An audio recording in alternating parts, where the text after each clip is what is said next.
Hey, everybody.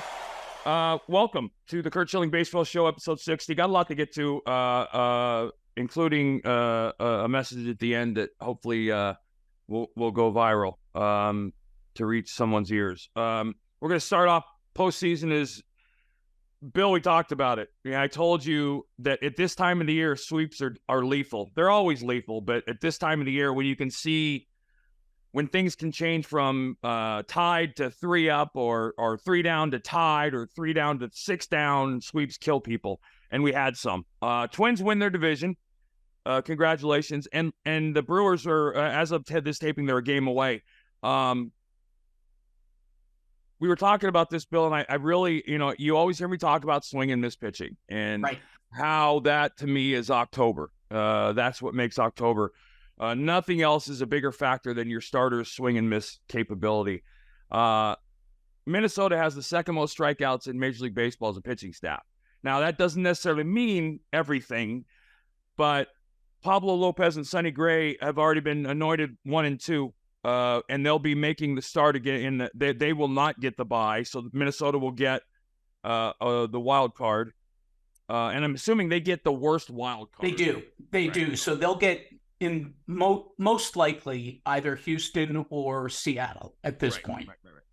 But both of them, Lopez and Sonny Gray, are October capable. In my mind, screw the records. I'm looking again. You're always looking at walks and hits to innings pitched. That's the most translatable stat you can get to go from September to October, and probably the most important. Now, I don't know what either one of these guys brings to the table. It's a different game in October, and pitchers and hitters are different. But Ryan or Ober will be the third starter if needed, and that will be needed. Although, and we're going to talk about it in a minute. There's some issues with some other teams that lead me to believe that if they have the capability, I'm going with my number 1 in games 1 and 5, and or if I could, 1 and 4 and my number 2 and 2 and 5, and bringing them back on early rest. Yeah, I'm definitely going in a 7-game 1, 4, and 7. Right, but to start with these wild cards in 3-game series, if it goes to 3, I think. Yeah. No, I mean you have to, you're going to have Ryan or Ober. I mean, and that really. Well, I mean, we'll find out. You've got Burns and Peralta in Milwaukee, who are about ready to close out. Burns is the guy we know. Peralta is a swing and miss guy. Then you got Woodruff or Miley. I don't know. Woodruff to me is a guy that I find a way to give him the ball. I'm feeling pretty good if I'm Milwaukee in Game 3 with Woodruff. Right. And we talked about this going into the season that are going into the trade deadline in at the beginning. Montgomery struggled for the Rangers, and there was talk about the trade, but it's come full circle. He's 2-0. He's 4-2 with a 2.9 and a whip just over 1 in his starts. Last 3 he's gone 7, and he's paying off. And the Rangers and it's been a real interesting weekend in the AL West, just because we had what we talked about. We had the Rangers sweeping Seattle, Kansas City sweeps Houston. Houston goes, almost the way of the dodo now as far as playoffs go. The Rangers, I think, solidify everything. And when you're asking about pitching, we talked about this often, Bill, about that stopper, right? That the Astros got Verlander back for that reason, to stop streaks. Rangers won 5 in a row going into Monday. The Astros got swept by Kansas City, arguably the worst team in baseball, which speaks volumes about what's going on in Houston. That can't happen. You can't get swept, number 1. But number 2, when we were talking about schedules to finish the season, what was the one thing we said?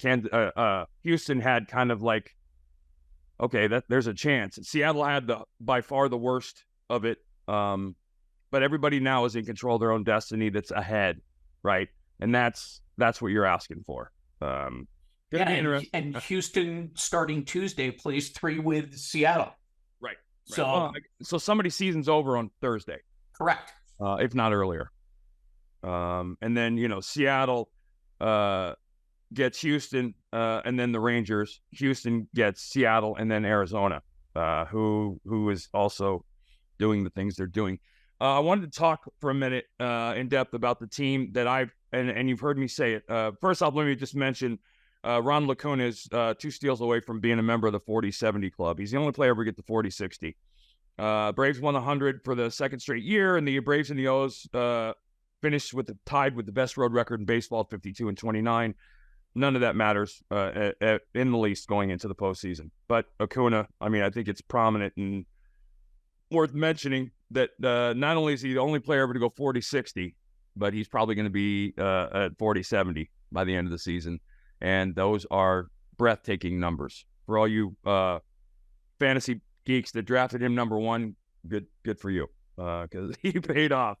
But there's a discussion to be had around the Braves. So I'm going to throw some names out there. You've got Strider, Fried, Morton, Wright, Soroka, and Elder. Of all those guys I just mentioned, first of all, if that staff's healthy, I think it's a very comfortable bet to put the Braves in the World Series. Of that staff, the only thing for certain that I know is after the bye, when the NLDS opens, Spencer Strider will have the ball in Game 1. They will not have Charlie Morton, who won't be eligible to come off the DL until the NLCS. Max Fried has blisters. He'll be available for the division series. Wright, coming off his rehab, is 0-3 in 7 games started. Most importantly, he's only got 28 innings pitched. Soroka's 1-2 with a 640. And I think I mentioned this, Bill. The only time I've ever seen a team hit their way to the World Series was the 2002 Angels. Right. Who literally slugged their way to the World Series. The famous Dusty Baker taking the ball from Russ Ortiz and saying, hey, keep it as a souvenir because we won, and then losing and all the things that go with that karma. Having said that, if the Braves start a 7-game series, the only for sure thing I know is that Spencer Strider has to start games 1, 4, and 7 if there is one, for them to have a chance. Unless they're going to swing and miss, unless they're going to out-hit their pitching. If you remember that 2002 Angels team, they faced the Giants, who didn't have they had a bunch of guys, contact pitchers. They weren't swing and miss pitchers, which gave the Angels a chance to hit their way there. If Elder has to come in and start, he's a guy who you got a coin flip. He's a 6.5 strikeouts per 9 guy. Right. He's a contact guy. And I said this about the Dodgers. I thought bringing Walker Buehler back would have been a colossal mistake. I think that everybody agreed, and it's not going to happen. I think the very same thing is going to happen here with Wright, who's struggling, so it's not making it all that hard. But the fact of the matter is, if they bring Wright back to pitch in the postseason, I think they're asking for an enormous. I think you're talking about potential, because I'll say it again, the demands of October are far in excess of anything during the regular season. Wright hasn't been in that environment, won't be in that environment until October, and I think that is not a good thing. Morton not coming back till the CS, but again, I think for them, we're talking about the DS. The division series is best of 5. Correct. Okay, so you're definitely going to talk 1 and 4 for Strider, and then I don't know. I don't know what the rotation looks like, right? You've got Fried who's out till the DS, and I would assume that with the blister stuff, and I'm not really worried about the time off and sharpness, because you're talking about 10 days or, minimal time. I don't think that that's a big deal in October. I think it's a much bigger deal in April, May, June, or July. But the fact of the matter is, you've got Spencer Strider, and you're not sure what else. So they are going to have to hit their way to the World Series. And I don't know if they're going to face the pitching that will allow that to happen. So I think that they're in a world of hurt. And the parallel I'll draw, Bill, is in 2001, we won the World Series, and then we came back and won the division in 2002. And right before the playoffs, RJ and I had a good years again. Right before the playoffs, we lost Luis Gonzalez, and Craig Counsell got hurt, and we were just a shell of the team. And we went in and played St. Louis, and they took it to us. RJ got bombed in game 2, and we lost game 1. We lost game 1. RJ struggled, and then game 2, I went 7. We were 1-1. We lost that game 2-1. We ended up getting hit, but we couldn't hit, and they had better pitching. So I fear for the Braves after an amazing season, and this is what happens, right? This is the war of attrition we talk about on the schedule, which baseball is. And then the AL East is going to go to the wire. Baltimore split with Cleveland. Again, putting themselves, and I know it's a small point, but I want to talk about, you saw what happened in the Tampa series when they came back and won that final game after trailing in the 8th. They lost the first 2 to Cleveland, were backs against the wall, came back and won the last 2. They're 2.5 up with 3 in the loss column. Tampa lost 2-3 over to Toronto. The O's got Washington and the Red Sox for 4. Tampa has Boston and Toronto. Boston at this point is playing spoiler with a team that probably could spoil some stuff. But what is this? 27 years? 1995 was 27 years ago. 28 years ago? Yeah. 28 years ago was the last time the Red Sox and the Yankees did not make the playoffs in the same year. The second time. They also did not make it in 2014. Yep. But still. And again, that just speaks to and over the last 28 years, personnel has changed. The only thing that hasn't really changed is management. So these teams are being run by pretty competent management teams. Well, New York is anyway. But I wanted to we were going to talk about the Cy Young talk, but I actually want to talk about something else. I talked to, and this is a former teammate of mine who is in a situation, and Tim Wakefield, you remember Tim Wakefield, the knuckleballer, is sick.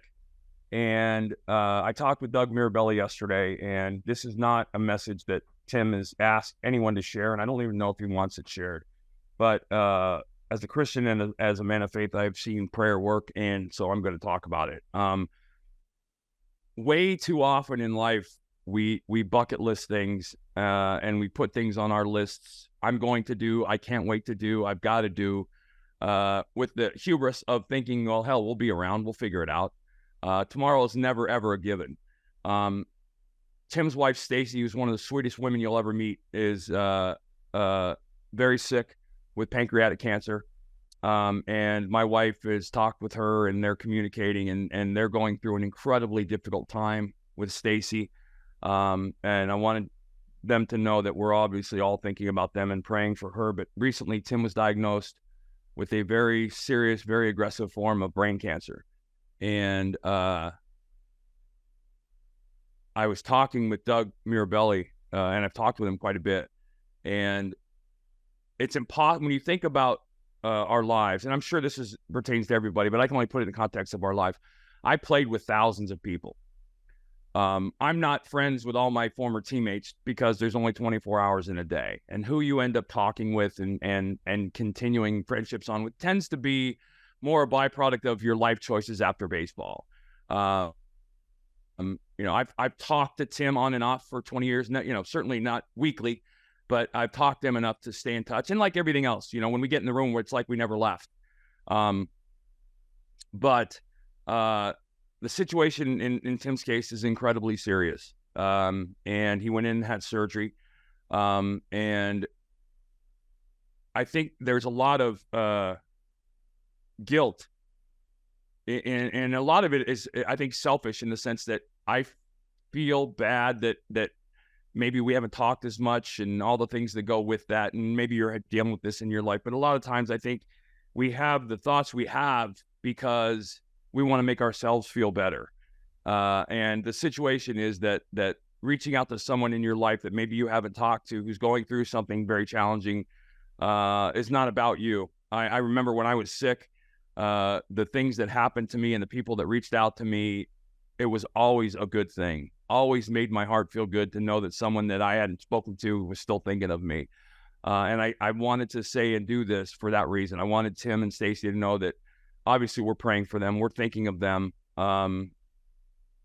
their children obviously are going through some very tough times. The family's going through, and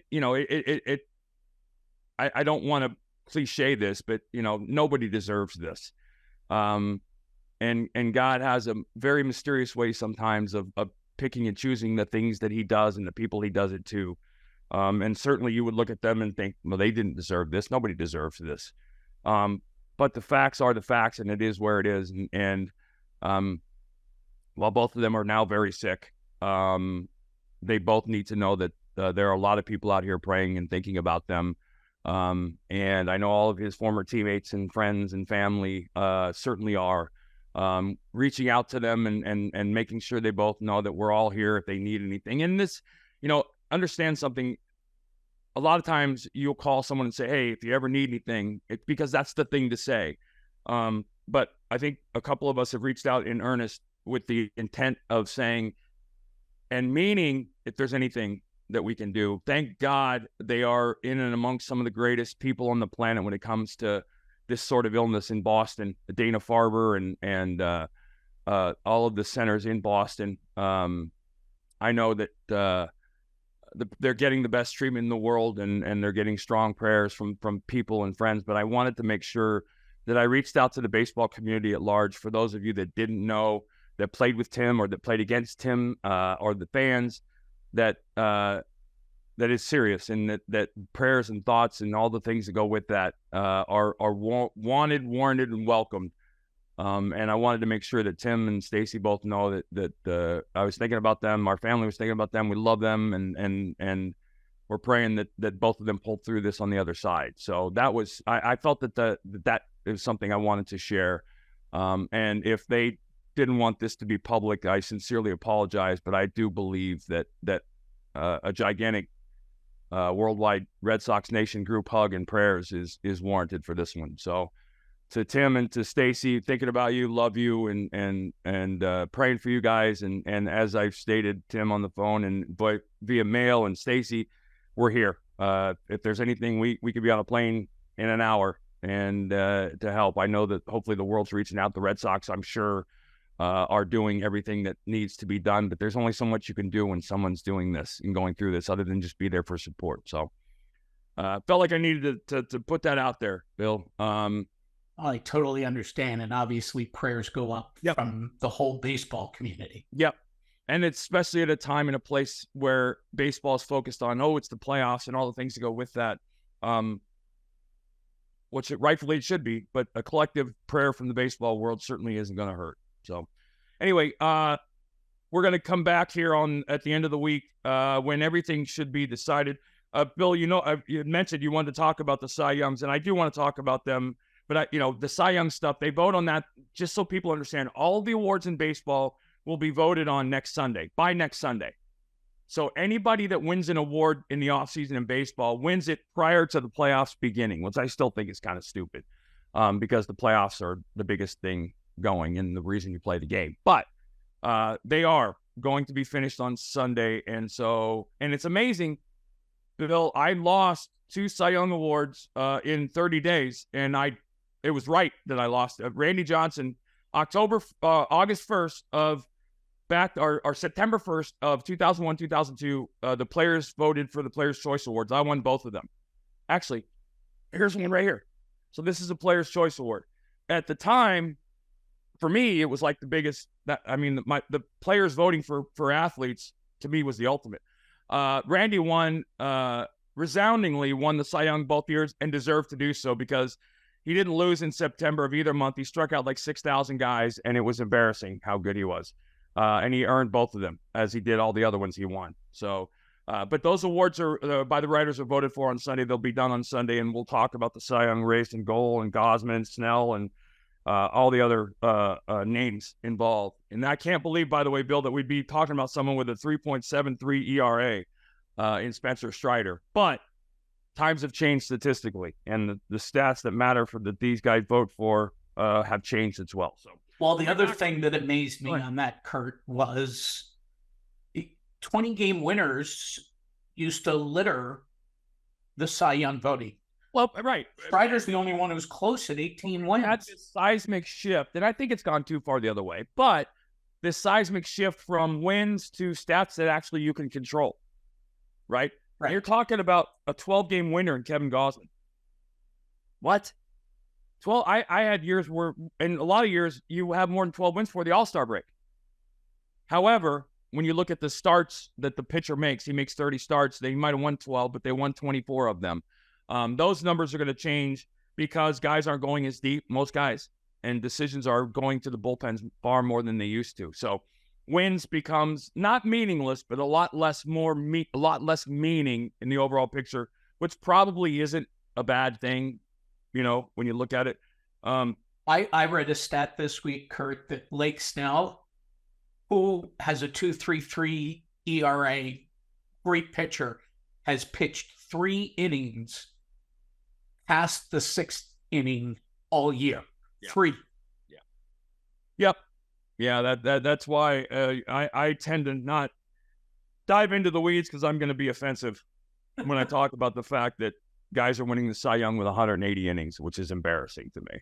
And guys are being talked about with a 3.7 ERA, which I know ERA isn't totally controlled by the pitcher, but it's one of the stats you have far more influence and impact on.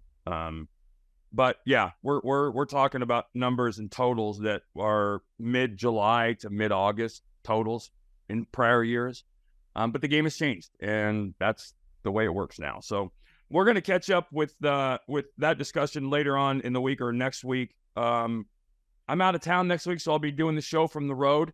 And we'll be talking, we may be jumping in every now and then next week with a quick hit based on playoffs.